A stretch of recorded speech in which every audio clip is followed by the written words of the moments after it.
বন্ধুগণ, আজকে আমি আপনাদের সঙ্গে শেয়ার করব খুব সহজভাবে আলুর দমের রেসিপি। আর এটা খেতে ভীষণ মজাদার। আর এই জন্য আমি 750 গ্রাম আলুকে একটা সিটি দিয়ে সেদ্ধ করে নিয়েছিলাম।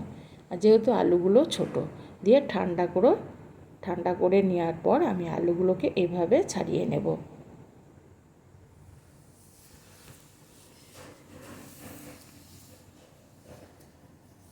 এইভাবে আমি সমস্ত আলুগুলোকে ছাড়িয়ে নিয়েছি। এবার আলুগুলোকে আমি ফুটো করে নেব। এইভাবে একটা পিন দিয়ে ফুটো করে নেব, এতে মশলাগুলোকে আলুর মধ্যে সহজে ঢুকে যাবে। এইভাবে আমি সমস্ত আলুগুলোকে ফুটো করে নেব। এবার আমি গ্যাসের মধ্যে এটা সাইডে রেখে দেবো। গ্যাসের মধ্যে বসিয়ে দেব একটা প্যানটাকে গরম করে নেওয়ার পর 1 চামচ দিয়ে দিলাম গোটা জিরে, 1 চামচ গোটা ধনে, আর 1 চামচ দিয়ে দিলাম কালো গোলমরিচ। একটা তেজপাতাকে ফাটিয়ে দিয়ে দিলাম, লবঙ্গ 4 টুকরো, আর 2 টুকরো দারচিনি, 2টো ছোটো এলাচ। এবার মশলাগুলোকে একটু নেড়েচেড়ে ভেজে নেব।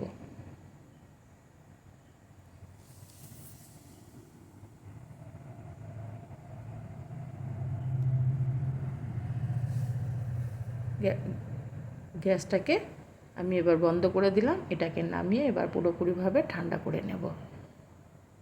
বাটিতে ঢেলে নিয়েছি। পুরোপুরি ঠান্ডা করে নেওয়ার পর মিক্সিং জারে আমি এটাকে গুঁড়ো করে নেব। এইভাবে একদম মিহি গুঁড়ো করতে হবে।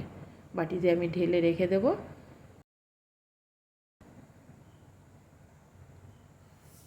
এটা সাইডে রেখে দেব। ওই জারের মধ্যে আবারও আমি দিয়ে দেব 2টো মিডিয়াম সাইজের কুচনো পেঁয়াজ, আর দিয়ে দেব আমি এখানে 2টো কাঁচা লঙ্কা, একটা মিডিয়াম সাইজের টমেটো। এগুলোকে দিয়ে দেওয়ার পর ঢাকনাটা লাগিয়ে আমি একটা পেস্ট বানিয়ে নেব। গ্যাসের মধ্যে একটা প্যান বসিয়ে দিলাম। প্যানের মধ্যে দিয়ে দিলাম কিছুটা সাদা তেল। তেলটাকে আমি গরম করে নেব। তেলটা আমার গরম হয়ে গেছে। এবার সেদ্ধ আলুগুলোকে আমি দিয়ে দিলাম।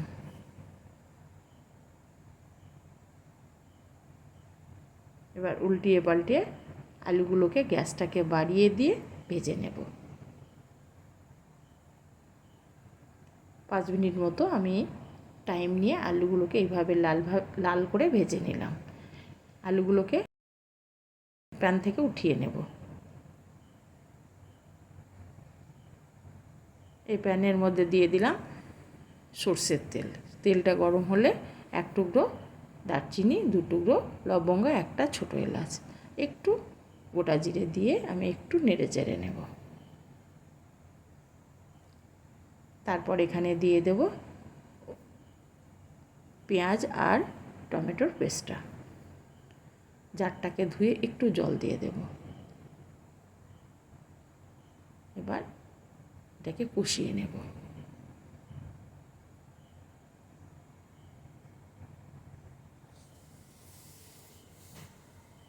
কিছুক্ষণ কষিয়ে নেওয়ার পর এখানে আমি দিয়ে দিয়েছিলাম আদা রসুন বাটা 1 চামচ। হ্যাঁ বন্ধুরা, এটা আমার ভিডিও করতে ভুল হয়ে গেছে, ভিডিও করা হয়নি। আর দিয়ে দিয়েছি স্বাদমতো লবণ আর হলুদের গুঁড়ো, আর 2 চামচ দিয়ে দিলাম শুকনো লঙ্কার গুঁড়ো। সমস্ত আদা রসুন সহ মশলাগুলোকে পেঁয়াজের সঙ্গে আমি আবারও কষিয়ে নেব। আর এই মশলা থেকে যতক্ষণ না তেল ছাড়বে ততক্ষণই আমি এইভাবে কষিয়ে নেব। এবার যে মশলাটা আমি গুঁড়ো করে রেখেছিলাম সেখান থেকে অল্প একটু রেখে বাদবাকি মশলাটা আমি দিয়ে দিলাম। দিয়ে দেওয়ার পর সমস্ত মশলাগুলোকে আবারও কিছুক্ষণ কষিয়ে নেব।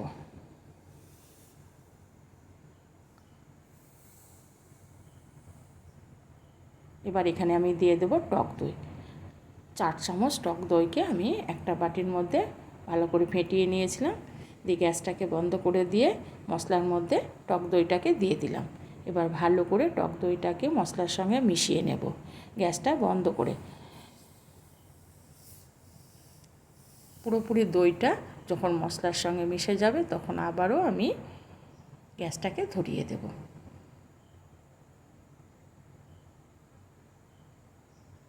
দইয়ের বাটিটাকে ধুয়ে আবার একটু জল দিয়ে দিলাম। জলটা দিয়ে দেওয়ার পর একটু নেড়ে চেড়ে নেওয়ার পর এটাকে ঢাকা দিয়ে মিনিট 4 রেখে দেব ঢাকা অবস্থায়।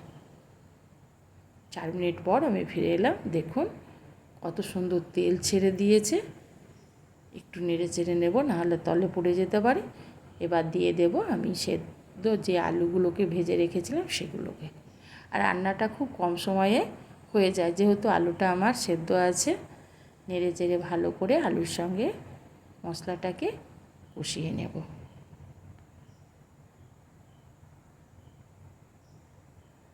একদম সহজ একটি রেসিপি, অল্প সময়ের মধ্যেই তৈরি হয়। আর ভাত, রুটি, পরোটা যার সঙ্গেই খাবেন খেতে কিন্তু ভীষণ মজা।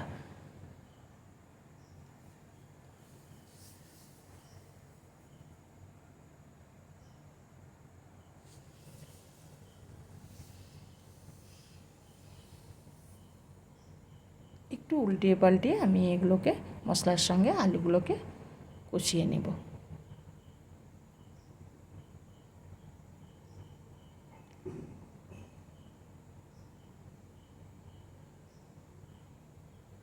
সুন্দরভাবে মশলাগুলো আলুর গায়ে লেগে গেছে আর কষানোটাও আমার খুব সুন্দর হয়েছে। এবার আমি দিয়ে দিলাম গরম জল।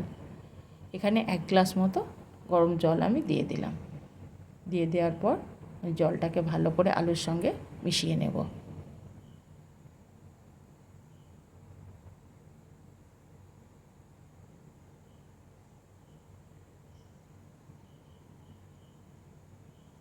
দিয়ে দেব 2টো চিরা কাঁচা লঙ্কা আর অল্প একটু চিনি।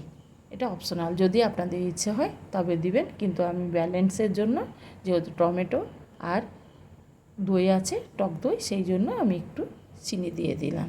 দিয়ে ঢাকা দিয়ে এটাকে 7 থেকে 8 মিনিট রেখে দিয়েছিলাম। 8 মিনিট পর আমি ফিরে এলাম। এবার যে মশলাটা আমি রেখেছিলাম, গুঁড়ো মশলাটা, সেই মশলাটা আমি এখানে দিয়ে দিয়েছি। দিয়ে দেওয়ার পর আমি আবারও ভালো করে মিশিয়ে নেব। এবার আমি দিয়ে দেব এখানে কাসুরি মেথি। এই কাসুরি মেথিটাকে আমি আগেই একটু একটু তাওয়াতে ভেজে নিয়েছিলাম, সেটাকে হাতে একটু ঘষে নিয়ে দিয়ে দিলাম। আর দিয়ে দেব গরম মশলা পরিমাণ মতো, একটু উপর নিচ করে নেব।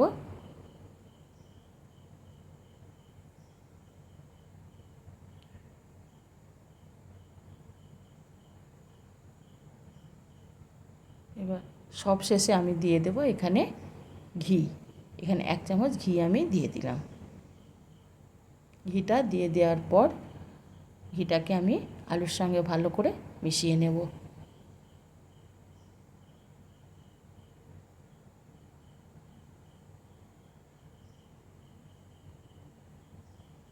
এবার আমি গ্যাসটাকে বন্ধ করে দেব, দিয়ে ঢাকা দিয়ে মিনিট 5 রেখে দেব। তারপর গরম গরম পরিবেশন করব।